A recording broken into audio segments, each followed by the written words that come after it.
Jesus Christ, the living cornerstone, crucified and risen to redeem us.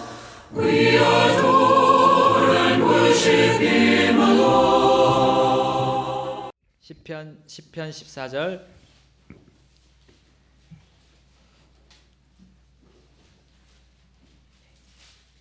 다 찾으셨으면 한 목소리로 읽겠습니다.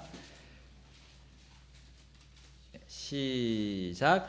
주께서 그것을 보셨나이다. 주께서는 회악과 악의를 바라보시며 주의 손으로 그것을 벌하시나이다. 가난한 자가 자기를 주께 맡기나니 주는 아버지 없는 자를 돕는 분이시니이다. 아멘. 같이 말씀해서 기도하시겠습니다. 하나님 아버지, 주님께서 저희들에게 날마다 주시는 이 매일의 양식을 또 이 시간 우리 교회에게 함께 공적으로 주셔서 감사드립니다. 하나님, 이 시간 주님의 말씀이 저희들 가운데 잘 심겨질 수 있도록 도와주십시오. 우리 각자에게 심겨지고 또 그것을 주님께서 거둬주시고 자라게 해주시고 우리 생활이 이 말씀으로 더 주님과 가까이 동행하고 또 주님에 대해서 더 알고 또 그 속에서 정말 이 세상에서는 얻을 수 없는 평안과 기쁨 또 행복을 얻을 수 있도록 하나님 도와주시길 바랍니다. 주님, 이 시간 주님의 말씀에 저희들이 굴복하고 나아갑니다. 주님, 저희들의 몸과 영혼을 깨워주시고 새롭게 회복시켜 주시길 바랍니다. 예수님의 이름으로 기도드렸습니다. 아멘. 여러분의 생활 형편이 어떻습니까? 가난합니까? 아니면 부합니까? 사람마다 좀 기준이 다르죠. 혹 어떤 사람 한 달에 100만 원만 있으면 난 부한 거다, 난 부유하다. 근데 어떤 사람은 100만 원은 가지고는 안 된다, 나는 가난하다, 안 된다. 또 어떤 사람은 차 한 대 있으면 괜찮다, 그 정도면 부한 거다. 어떤 사람 차 없어도 나는 가난하지 않다라고 생각할 수 있습니다. 이게 기준이 있습니다. 기준 차이가 서로 같을 수도 있고요, 다를 수도 있습니다. 여러분, 성경에서는 그러면 어떻게 우리 이 물질적인 형편에 대해서 가난과 부에 대해서 어떤 기준으로 말씀하실까?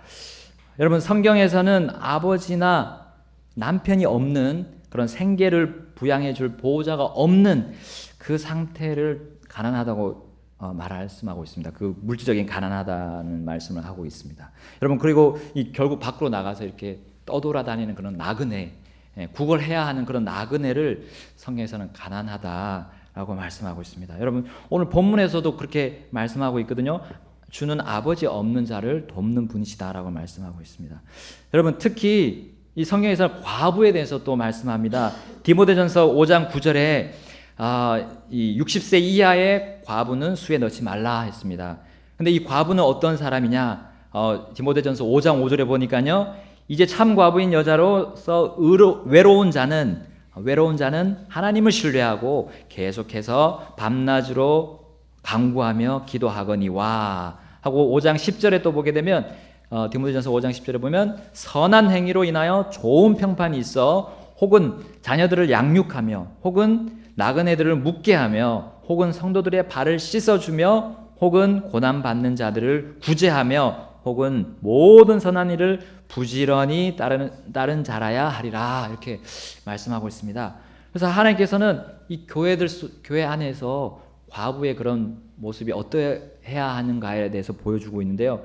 이 물질적인 부족함뿐만 아니라 이 부양자가 없는 그런 뿐만 아니라 그의 모습이 굉장히 영적으로 성숙해야 함을 보여주고 있습니다. 정말 내 자신이 가난한 자라고 인정한다면요, 우리는 머리를 숙이게 되어 있습니다. 가끔 이렇게 와서 이렇게 좀 달라고 하는 분들이 있습니다. 근데 어떤 사람들은 당돌하게 자기가 요구할 거 요구를 합니다. 뭘 좀 주십시오, 얼마를 좀 주십시오, 이렇게 막 요구를 합니다. 근데 그 사람은 아직 덜 가난한 것 같아요. 가난하다면 몸을 숙여서요, 정말 구걸을 하게 되어 있습니다. 그런데 여러분, 하나님 앞에 무릎 꿇고 늘 쉬지 않고 기도하게 되는 사람이 바로 하나님 앞에 가난한 사람이거든요. 이 과부의 그런 어떤 모습을 통해서 하나님은 그 가난함의 모습이 어떠해야 하는가를 우리에게 보여주고 있는 또 다른 부분입니다. 여러분, 그래서 가난한 자는 오늘 본문에 주께 맡긴다고 했습니다. 주께 맡긴다고 했습니다. 여러분, 하나님의 기준은 이렇게 자신이 가난함을 알고 주께 맡기는 삶을 사는 지체들에게 교회가요 구제를 하라고 말씀하고 있습니다. 우리 디모데전서가 바로 그런 말씀입니다. 여러분, 주님의 그런 관점과 기준으로 볼 때 여러분, 우리 가운데 가난한 분들이 있습니까? 여러분, 대부분 우리 물질적으로 우리 교회 분들은 다 이렇게 좀 부족하지는 않은 것 같습니다. 많이 부족하지는 않은 것 같습니다. 그럼 나가서 여러분 구걸 하시는 분이 계세요?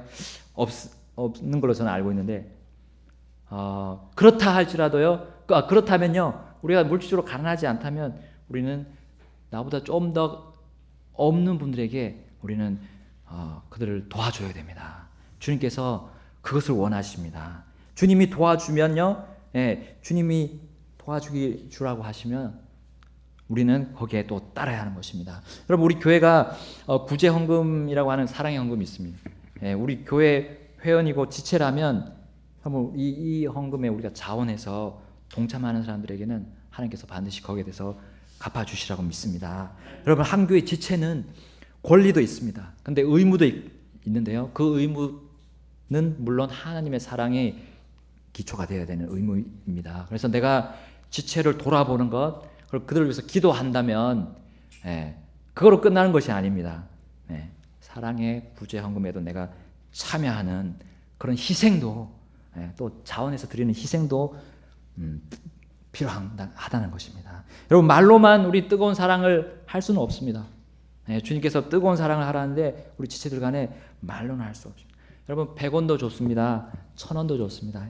하나님께서 우리에게 형편을 주신 대로, 우리를 형통하게 하신 대로 거기에서 우리 은혜로 주신 그 물질을 구별해서요, 나보다 조금 없는 분들에게 우리는 사랑의 헌금을 드리는 것이 주님의 뜻입니다.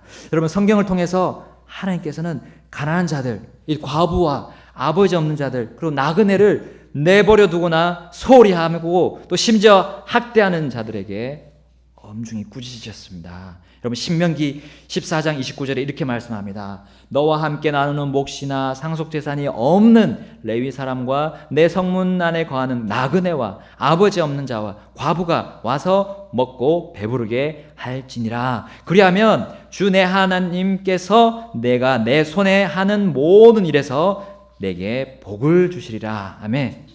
그리고 우리 시편 41편 1절에 또 이렇게 나와 있습니다. 가난한 자를 배려하는 자는 복이 있나니 주께서 고난의 때에 그를 건지시리로다. 아멘.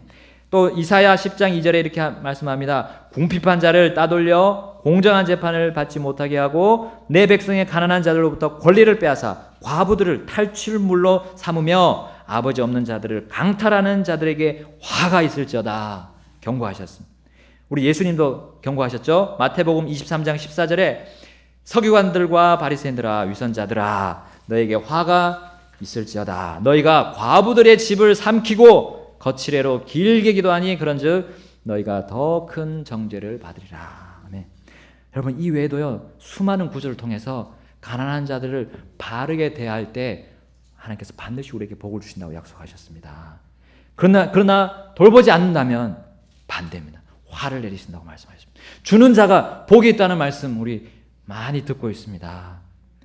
누가복음 6장 35절에 오직 너희는 너희 원수를 사랑하고 선을 행하며 아무것도 바라지 말고 빌려주라. 그리하면 너희 보상이 클 것이요 또 너희가 가장 높으신 이의 아이들이 되리니. 아멘. 또 6장 38절 누가복음 6장 38절 주라 그리하면 너희에게 줄 것이니 곧 후이되어 누르고 함께 흔들고 넘치게 하여 사람들이 너희 품에 안겨주리라. 아멘. 여러분, 분명히 하나님께서 주면 주신다고 했습니다. 우리가 사람이 나한테 줄 걸 보고 주는 게 아니라요, 하나님이 나에게 줄 걸 보고 우리는 주면 반드시 받게 되고.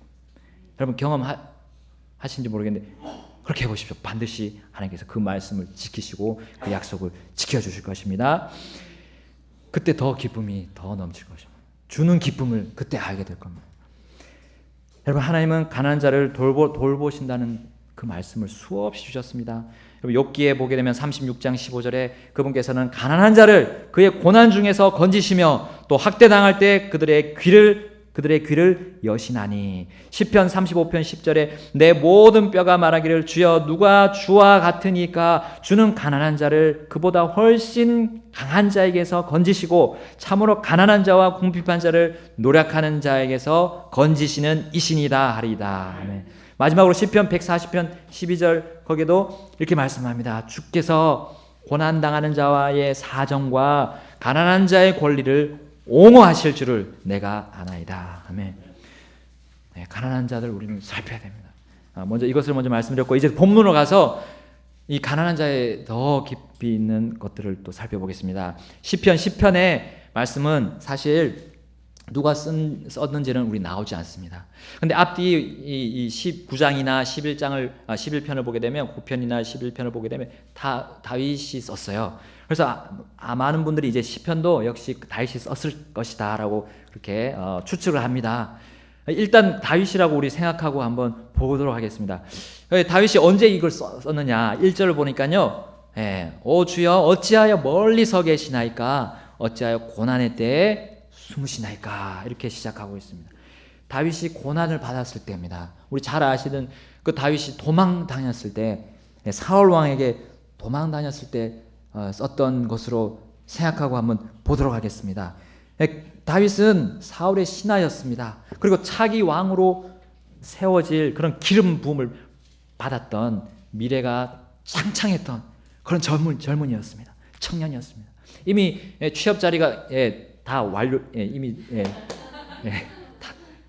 결정이 난 그런 취업에 대해서 걱정할 것이 없는 청년이었는데 한순간에 다윗이 그 모든 것을 잃을 것처럼 보였습니다. 사울 왕이 쫓아와서 죽이려고 했던 겁니다. 나그네 신세가 됐습니다. 그 가난한 자의 기준에 들어가는 나그네가 되고 말았습니다. 나그네는 주님의 기준에서 가난한 사람이었습니다. 도망 다니고요. 먹을 것이 없었습니다. 먹을 걸 챙길 수가 없는 처지입니다. 그리고 지붕이 있는 그런 집을 얻을 수 없습니다. 따뜻한 이불을 속에서 쉴 수가 없어요. 도망 다녀야겠기 때문에. 여러분, 이것도 부족했고 저것도 부족했고요. 다윗이 얼마나 먹을 것을 챙길 수가 없고 먹을 것이 없었으면 여러분, 제사장들이 그 성소에 올려놓는 그 진설병이라고 하는 그 보여주는 빵, 그 누룩 없는 그 맛없는 빵, 그 치워 놨던 그 빵을 그거라도 달라고 했던 겁니다. 그 맛없는 빵을 먹고 허겁지겁 또 도망가야 했던 것입니다. 그리고 또 어떤 일이 있었습니까? 나발의 집에 가서요, 부자에게 가서 양식 좀 달라고 구걸을 해야 됐습니다. 그는 그만큼 가난한 처지에 있었기 때문에 이렇게 시작하고 있습니다. 자신의 고난의 때 왜 하나님 숨으십니까? 라고 말하면서 이 시를 썼습니다. 그리고 그가 가난한 자라는 것을 이 시편에 5구절이 나옵니다. 2절, 8절, 9절, 10절, 14절에 언급하고 있습니다. 자신이 바로 가난한 자였음을 다윗은 너무나 잘 인식하고 있었습니다. 그리고 그 가난한 자라는 것에 대해서 부끄러워하지 않았습니다. 그리고 하나님 앞으로 그냥 나 가난하니까 하나님 도와주십시오 하고 담대히 나아가는 모습이 이 시편의 모습입니다. 왜냐하면요, 하나님은 풍족한 분이시기 것을 다윗이 너무나 잘 알고 있었기 때문에. 하나님은 얼마나 풍족한지요, 모든 육체에게 음식을 주시는 분이라는 사실을 그는 너무나 잘 알고 있었습니다. 시편 136편 25절에 말씀합니다. 모든 육체에게 음식을 주시는 분에게 감사하라. 그분의 긍휼은 영원하도다. 아멘. 하나님이 얼마나 풍족합니까? 죄인이든 의인이든 하나님을 섬기는 자든 섬기지 않고 반대하고 반역하는 자들, 그 구별을 두지 않으시고 모두에게 비를 주시고요, 먹을 걸 주시고 양식을 주시는 하나님이시라는 겁니다. 그 사실을 알고 다윗은 하나님께 자신이 가난한 자인 나를 도와달라고 하나님 앞에 겸손하게 무릎 꿇는 모습을 우리가 볼 수가 있습니다. 여러분, 단 한 사람도 나는 하나님께 얻어먹지 못했어요 라고 변명할 수가 없습니다. 여러분, 하나님이 그렇다면 이런 부유하신 하나님 앞에서 나는 얼마나 많아져서 나는 가난하지 않습니다. 하나님 나 안 줘도 돼요 라고 말할 수 있는 사람이 어디 있겠습니까? 하나님 앞에서 하나님이 얼마나 부자인데 저는 비교가 안 됩니다. 우리는 나는 하나님께 구할 필요가 없어요 라고 말할 수가 없습니다. 나는 가난합니다. 하나님 나는 가난합니다. 날 도와주십시오 하고 우리는 하나님 앞으로 나가야 됩니다. 여러분 오늘 다윗은 자신의 가난함이 단지 먹을 것 또 입을 것 살아갈 그런 형편의 극심한 부족함이라고 생각했을까요? 아니었던 것 같습니다. 그는 단지 의식주의 부족함 때문에 갈급하지 않았습니다. 그는 단지 이 세상의 삶의 그런 생필품이 부족한 것 때문에 그렇게 하나님 앞에 나 가난합니다라고 나가지 않았습니다. 여러분 이상하게도요 다윗은 이 구절들을 보니까 자신이 가난한 처지의 반대인 사람으로 부유한 사람이라고 말하지 않았습니다. 부자라고 말하지 않았습니다. 거기 우리 2절에 보게 되면요 이렇게 나옵니다. 사악한 자가 교만하여 가난한 자를 핍박하오니 이렇게 했습니다. 부유한 자가 교만하여 가난한 자를 핍박하오니라고 하지 않았습니다. 사악한 자라고 말하고 있습니다. 3절에도요 사악한 자가 자기 마음의 욕망을 자랑하며 라고 말하고 있습니다.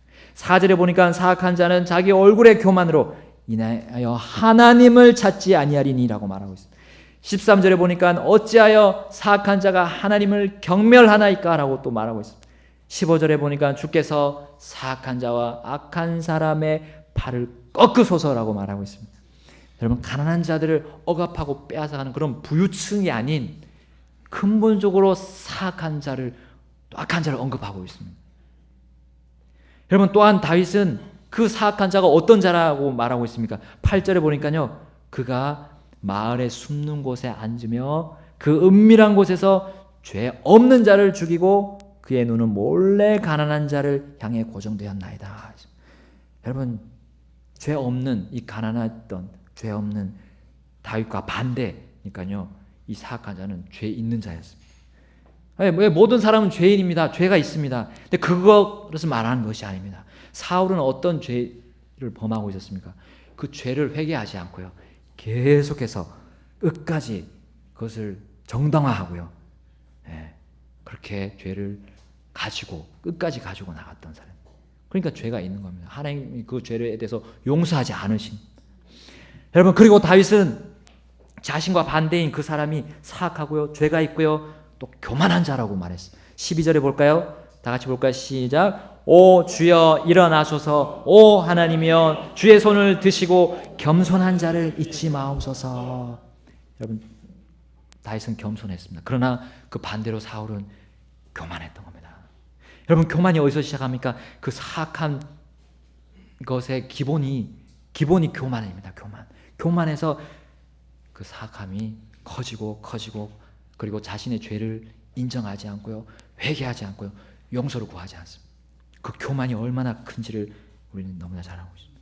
교만한 사람은 자신의 교만한지를 모를 정도로 자신을 속이게 돼요. 여러분 또한 여기 다윗은 자신과 반대인 그 사람이 사악하고 죄 있으며 교만하고요 이교도 같은 사람이라고 말하고 있습니다. 16절에 볼까요? 시작. 주께서는 영원 무궁토록 왕이시니 이교도들이 그분의 땅에서 멸망하였도다. 여러분 이교도는 뭡니까? 하나님을 믿지 않고 따르지 않는 사람, 하나님을 반역하는 사람, 하나님의 말씀이라면 싫어, 치워 하는 사람들이 이교도. 믿을 수 없어, 그거는 말이 안 돼, 이렇게 하는 사람이 이교도들입니다. 이교도는 자신의 애착이 하나님이 아닌 다른 것들에 두는 모습이 바로 이교도와 같은 사람입니다. 우상들에게 두는 자들이 바로 이교도와 같은 사람. 사울이 그러했습니다. 그것이 맨 마지막에 그는 무당을 찾아간 모습에서 나오고 있습니다. 그들은 사악한 자입니다. 죄를 씻지 않으려고 하는 교만한 사람들이었습니다. 여러분 궁극적으로요, 다윗은 자신과 반대되는 사람이 바로 사악하고 죄 있으며 교만하고 이교도인데다가요 18절에 보겠습니다. 아버지 없는 자와 학대받는 자를 위해 재판하사 땅에 속한 사람이 다시는 학대하지 못하게 하시리이다. 바로 땅에 속한 사람이라고 말하고 있습니다. 하늘에 속한 사람이 아니라요, 하늘에 이 땅에 속한 사람, 이 땅의 것들에서 뭔가 얻으려고 거기에 이 땅에 있는 것을 얻으려는 목적으로 살아가는 사람이라고 결론적으로 말하고 있습니다. 그럼 가난과 이 모든 지금 말씀드린 사악하고 죄 있고 교만하고 이교도 같고 땅에 속한 그 상태가 여러분 매치가 됩니까? 바로 이 모든 것이 물질적으로 가난해서요. 가난한 그것이 문제가. 자기의 영이 가난하냐는 겁니다. 영이요. 여러분 마태복음 5장 3절에 예수님이 말씀하셨습니다. 영이 가난한 자들은 복이 있나니 하늘의 왕국이 그들의 것이기 때문이요. 여러분 다윗은 그 먹을 것이 없어서 하나님께 나간 것보다는 그는 영적인 부족함을 자신이 알고요. 그것을 채우기 위해 하나님 앞에 나는 가난한 사람입니다.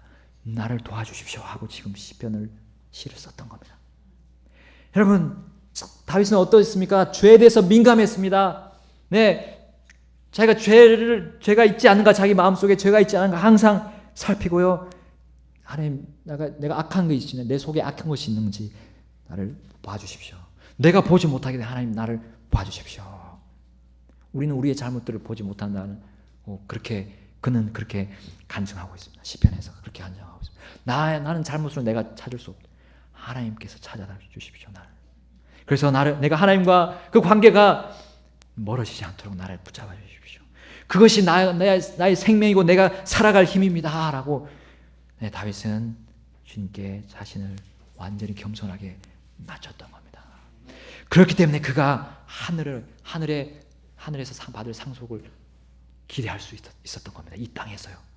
이 보이지 않지만 여기서 보이지 않는 그 영적인 그런 모든 환경들을 하나님께서 주시는 지혜들을 그는 받을 수 있게 되었던 겁니다.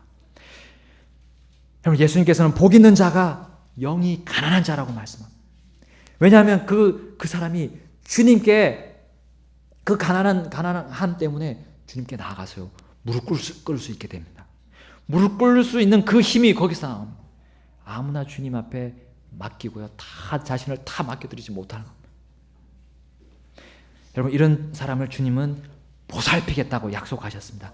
영이 가난한 사람을 보살피겠다고 하셨습니다. 이사야 66장 2절에 그 모든 것들을 내 손이 만들었으므로 그 모든 것들이 존재해 왔느니라. 주가 말하노라. 오직 나는 이런 사람 곧 가난하고 통회하는 영을 가진 자, 내 말에 떠는 자를 보살피리라. 아멘. 가난하고 통회하는 영, 그리고 주님의 말씀에 떠는 자, 하나님의 말씀을 보게 되면 두려워하는 겁니다. 거기에 모든 신경이 집중이 되는. 우리가 두려워하는 친구들이 있다면, 만약에 내가 정말 이게 꺼리끼는 학교 친구들이나 이런 우리 또 동료들이 있다면 거기에 신경이 딱 집중이 되잖아요. 그 친구만 보면 얘하고 뭐가 문제가 있는데 그것이 하나에 떠는 겁니다. 두려워하는 겁니다. 우리는 하나님의 말씀을 볼 때 그와 같이 신경이 집중이 되어야 됩니다. 생각이요 거기에 탁 들어가서요 창념이 돼서요 그렇게 주님의 말씀을 그 마음이 어디서 나오면 바로 가난한 나를 낮추는 가난한 마음에서 나오는 것입니다. 우리는 진정 영이 가난한 사람이 되어야 됩니다. 여러분 때로는 나를 그렇게 만들어야 됩니다. 왜냐하면 내 육신이요 그렇게 하지 못하게 막습니다. 얼마나 육신이 강하면요 하나님의 그 올바른 영을 삼키려고 늘 우리를 누르기 때문입니다. 여러분 그 육신의 힘과 크기와 그 힘, 그 측량할 수 없는 위력을 우리 이 본문에서도 볼 수가 있습니다. 여기 보니까요 그 다윗과 반대된 사람 바로 사울이 어떻게 우리에게 보여주고 있냐, 즉 우리 2절에 보게 되면 나옵니다. 2절 말씀 볼까요? 사악한 자가 교만하여 가난한 자를 핍박하오니 그들로 하여금 자기들이 꾀한 계략들에 빠지게 하소서. 여러분 이 사악한 자, 가난하지 않은 자는 어떻습니까? 그렇지 않은 자신과 반대인 가난한 자들 핍박하게 되어 있습니다. 여러분 사울이요 하나님의 자녀입니다. 하나님께 구원받은 사람이에요. 하나님의 백성입니다. 백성들을 이끄는 왕, 지도자입니다. 그런데 이 사람이 어떻게 이렇게 될 수가 있습니까?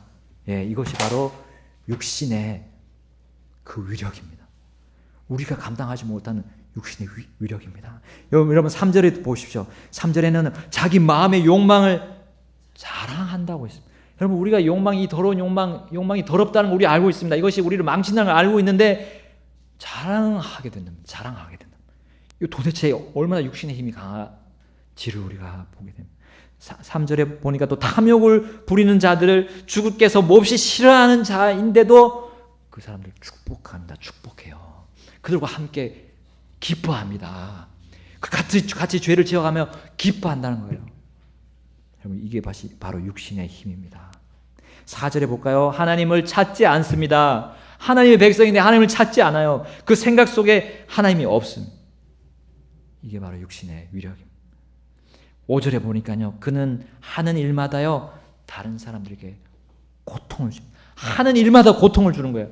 하나님의 백성들이 선한 행위를 할 수 있도록 그 힘을 주시게 우리를 부르셨는데 그 일을 위해서 부르셨는데 선한 행위를 하는 일을 위해서 부르셨는데 고통을 준다는 거예요. 악을 준다는 거예요. 쓴 것을 주고요. 예, 그것이 바로 육신의 힘입니다.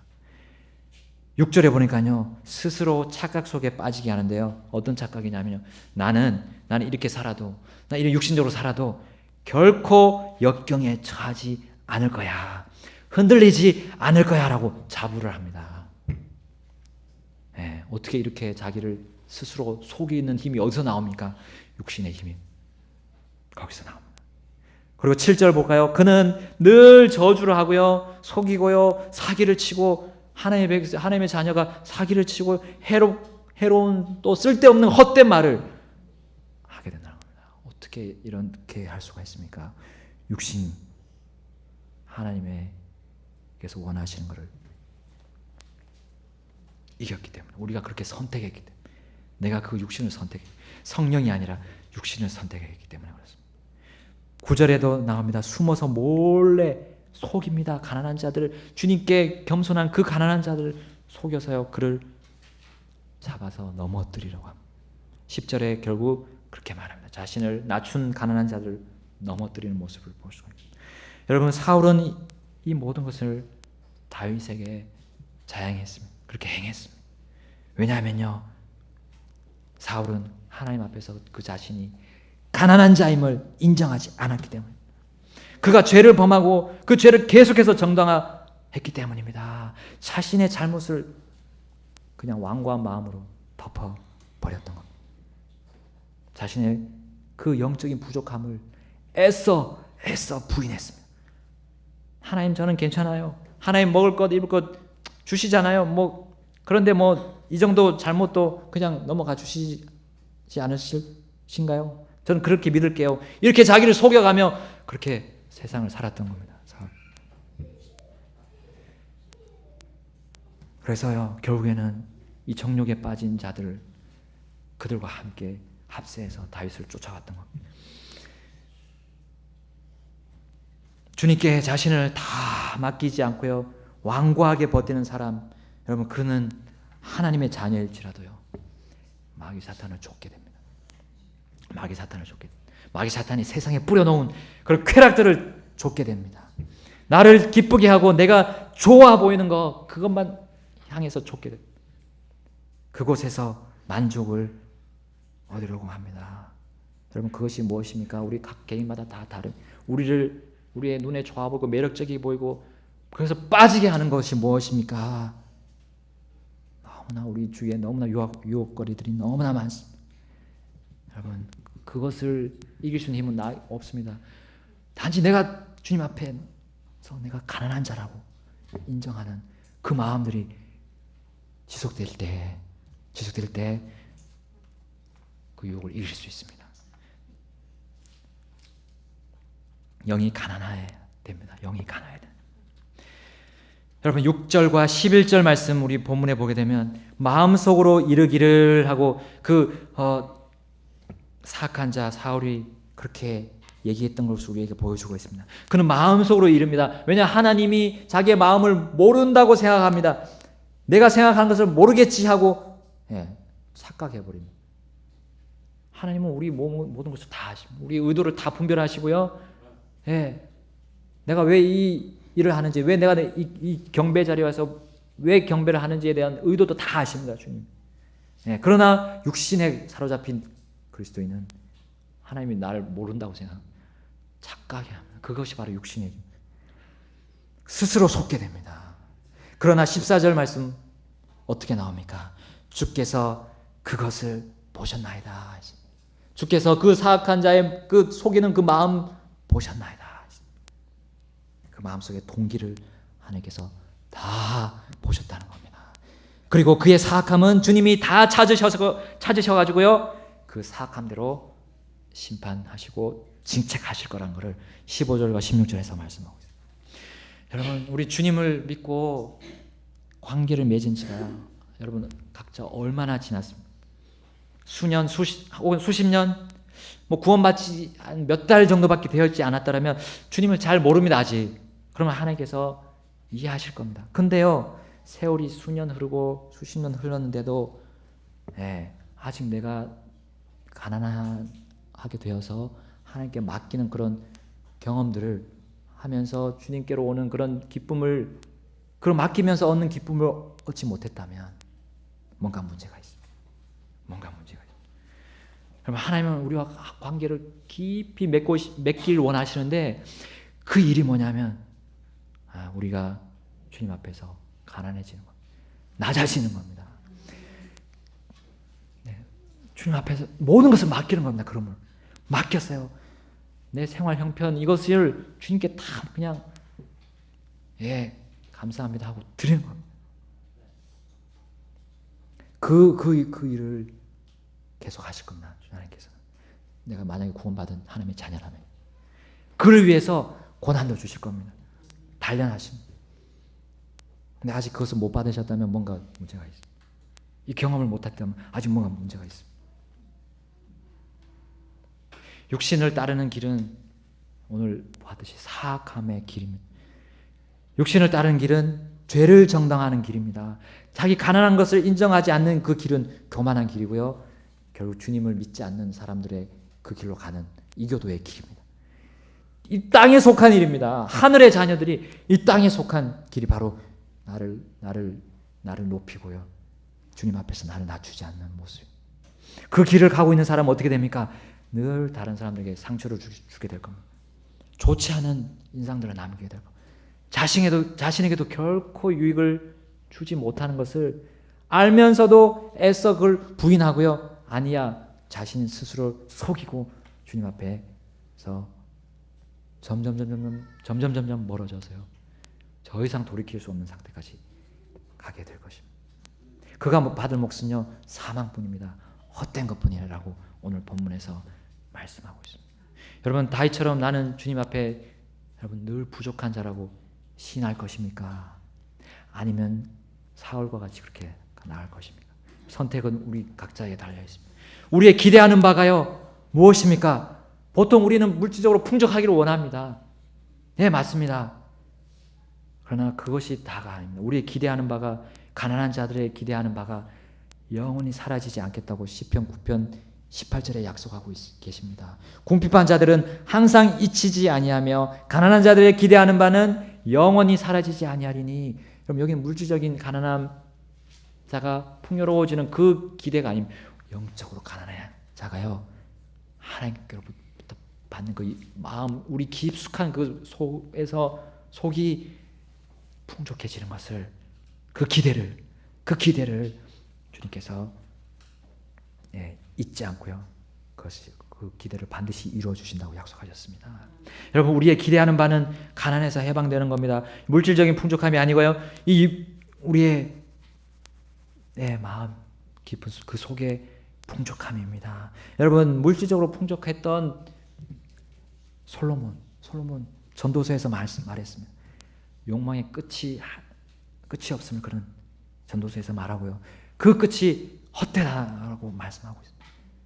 헛되다, 모든 것이 헛되다. 물질적 풍족함이 기대하는 일이 헛된 것임을, 물질적 풍족함을 기대하는 일이 헛된 것임을 우리에게 알려주고 있습니다. 그리스도인들은 궁극적으로요 추구하는 그 풍족함이 영적인 풍족함입니다. 내가 그렇게 생각하지 않아야 할지라도 주님이 그렇게 말씀하고 있습니다. 우리의 이 새로운 성품의 본성은, 새로운 성품의 그 본질은 주님과의 관계입니다. 주님으로부터 오는 것을 더 받기를 원하는 것입니다. 저 하늘에서 오는 것, 그것을 받기를 원하는 겁니다. 여러분, 주님을 믿는 자들에게 주님은 그런 성품을 주셨습니다. 내면 깊숙한 그 내 영이 있는 곳에 그것이 채워졌을 때 이 세상에서, 이 세상 삶에서 정말 참 평안과 기쁨을 얻게 됩니다. 여러분, 근심과 걱정, 염려, 두려움이 어디서 사라집니까? 우리의 마음 속에서부터 사라져야 됩니다. 우리의 환경이 문제가 아니에요. 우리 속에서 그런 것들이 사라지는 그 유일한, 사라질 수 있는 그 유일한 길이 주님 앞에 가난해지는 겁니다. 야고보서 2장 5절에 말씀하십니다. 내 사랑하는 형제들아. 우리 다 같이 찾아볼까요? 야고보서 2장 5절.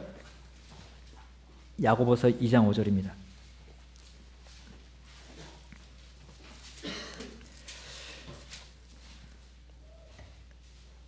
우리 한 목소리로 읽겠습니다. 야고보서 2장 5절. 다 같이 읽겠습니다. 시작. 내 사랑하는 형제들아, 귀를 기울이라. 하나님께서 이 세상에 가난한 자들을 택하사 믿음에 부요하게 하시고 또 자신을 사랑하는 자들에게 약속하신 왕국의 상속자들로 삼지 아니하셨느냐. 아멘. 가난한 자를 택하세요. 돈을 많이 주셨다고 나옵니까? 돈을 부유하게 주셨습니까? 믿음에 부요하게 하셨습니다. 믿음. 여러분, 우리 믿음이 자라나고 있습니다. 몇 센티가 자랐는지가 문제가 아니라요, 아주 몇 밀이라도요 자라고 있느냐는 겁니다. 믿음이요. 하나님께 대한 믿음, 하나님께 맡기는 그 맡기는 빈도수와 그 양이 많아지고 있느냐는 겁니다.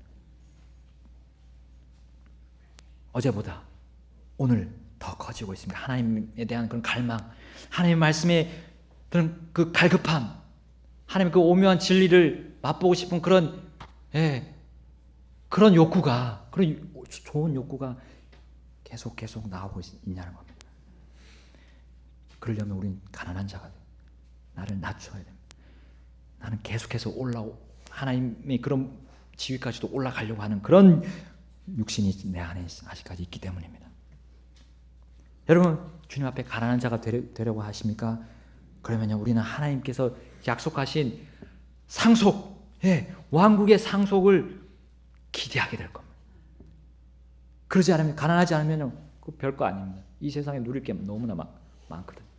더 높은 것, 더 매력적인 것이 더 많이 있어 보입니다. 그러나 아닙니다. 가난한 사람은요, 하늘에 받을 그 상속을 향해 나갈 겁니다. 우리 주님이 또 말씀하셨습니다. 마태복음 5장 3절에 영이 가난한 자들은 복이 있나니 하늘의 왕국이 그들의 것이기 때문이요. 아멘. 하늘의 왕국이 내 것이다라는 그 사실을 계속해서 우리는 더 알아갈 수가 있는 그 방법, 바로 가난한 자가 되는 겁니다. 여러분, 이 가난함이 사실 언제 시작됐습니까? 우리 주님을 만났을 때, 그 처음 만났을 때 그때 시작됐습니다. 누가복음 4장 볼까요? 누가복음 4장 18절.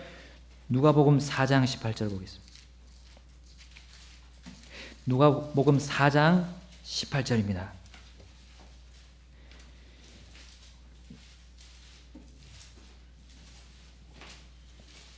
우리 다 한 목소리로 읽겠습니다. 누가복음 4장 18절. 시작. 주의 영께서 내게 임하셨으니 이는 그분께서 내게 기름을 부으사 가난한 자들에게 복음을 선포하게 하셨기 때문이라. 그분께서 나를 보내신 것은 마음이 상한 자들을 고치며 포로된 자들에게 구출을, 눈먼 자들에게 다시 보게 함을 선포하고 상처 입은 자들을 자유롭게 하며. 아멘. 여기까지 보겠습니다. 여러분, 주님이 복음을 누구에게 선포했다고 했습니까? 가난한 자들에게. 여러분, 나는 가난하지 않아. 나는 내 죄 뭐 괜찮아. 그 정도 죄 아니지. 하나님이 보시는 기준에 받지 않고 그렇게 부유한 사람처럼 그렇게 나왔다면 구원받지 못했습니다. 우리는 주님께로부터 구원받지 못했습니다. 복음을 들어도 나는 다시 태어날 수가 없었던 겁니다. 근데요, 가난해지니까요, 내가 죄인이고 내가 정말 죽을 죄인이고요, 영원히 멸망받아야 될 죄인이 나구나. 예. 이대로 살면 하나님의 엄중한 심판에서 나는 더 이상 돌이킬 수 없구나. 난 내 죄를 제거할 수 없구나. 난 내 힘으로 선행을 해도 착한 일을 해도 나는 죄를 내가 지울 수가 없구나 라고, 나는 정말 가난한 자로구나 라고 생각했을 때, 절감했을 때, 그때 주님 앞으로 나가서 그 복음을 받아들일 수 있는 겁니다. 그때 주님의 그 한 줄기 빛, 복음의 빛을 그때서야 보고요, 그 빛을 찾게 됩니다. 그 빛을 따라가니까 이제 어떻게 피조물이, 내가 새로운 피조물이 된 것을 이제 알게 됩니다. 그리고 내가 죄의 형벌부터 멸망받지 않을 존재가 됐다는 것을 확신하게 되었습니다. 우리가 다 그렇게 되었습니다. 그러나 그 가난함이 계속되어야 된다는 겁니다. 네. 계속되어야 된다는 겁니다. 사울은요, 풍족했습니다. 그는 왕이 된 다음에요, 모든 물질적인 풍요로움을 다 누렸습니다. 다 산의 진미가요, 이스라엘의 산의 진미가 자기한테 다 올라왔고요, 필요한 생필품이 다 보급이 되었습니다. 풍족했습니다. 그런데 그는 영적인 가난함에 대해서는 부인했습니다. 반대로요, 다윗은 가난했습니다. 쫓겨다니는 나그네 신세였습니다. 그러나 영적인 가난함에 그는 더 목말라 했습니다. 하나님과의 관계가 그는 가장 최우선이었습니다. 하나님께로부터 내가 자신의 생명을 받지 않으면, 자신이 그 죄에 대해서 해결하지 못한다면, 그는 더 이상 뭐가 풍족해도 풍족한 것이 아니란 걸 그는 진정으로 알게 되고, 그것이 생활 속에 그대로 녹아져서 실천이 되고, 주님의 단련에 단련의 시간에 그를 맡겼습니다. 하나님께 모든 것을, 자신을 다 맡겨드렸던 겁니다. 우리도 그와 같이 돼야 됩니다. 우리 고린도후서 6장 10절에 이렇게 말씀합니다. 근심하는 자 같으나, 우리에 대해서 말씀하고 있습니다. 우리는 근심하는 자 같으나 항상 기뻐하고, 가난한 자 같으나 많은 사람을 부유하게 하며, 아무것도 없는 자 같으나 모든 것을 소유한 자로다. 아멘. 다윗과 우리와 똑같습니다. 근심했습니다. 왜 하나님 고난을 주십니까? 근심했습니다. 근데요, 결국에는 다윗은 기쁨으로 끝을 맺고 있습니다. 네. 가난했습니다. 우리와 같이 다윗 가난했습니다. 먹을 것이 없고, 또 항상 죄악 가운데 노출되어, 육신 가운데 노출된 가난한 자예요. 그러나 그것이 해결되니까요, 많은 사람을 부유하게 했습니다.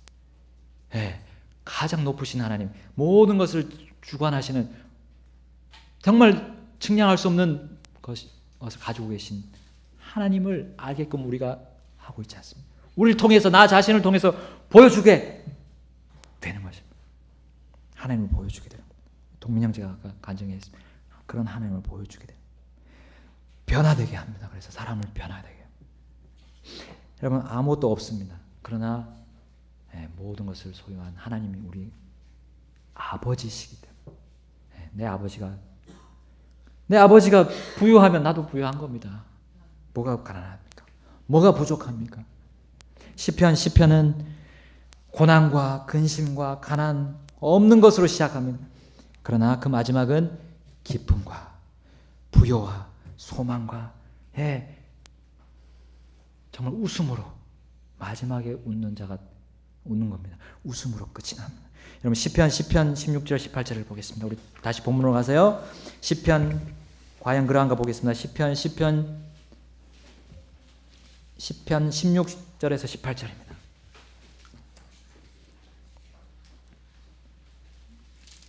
같이 읽겠습니다. 시작. 주께서는 영원 무궁토록 왕이시니 이교도들이 그분의 땅에서 멸망하였도다. 주여, 주께서 겸손한 자의 소원을 들으셨사오니 주께서 그들의 마음을 예비하시며 주의 귀를 기울여 들으시고 아버지 없는 자와 학대받는 자를 위해 재판하사 땅에 속한 사람이 다시는 학대하지 못하게 하시리라. 아멘.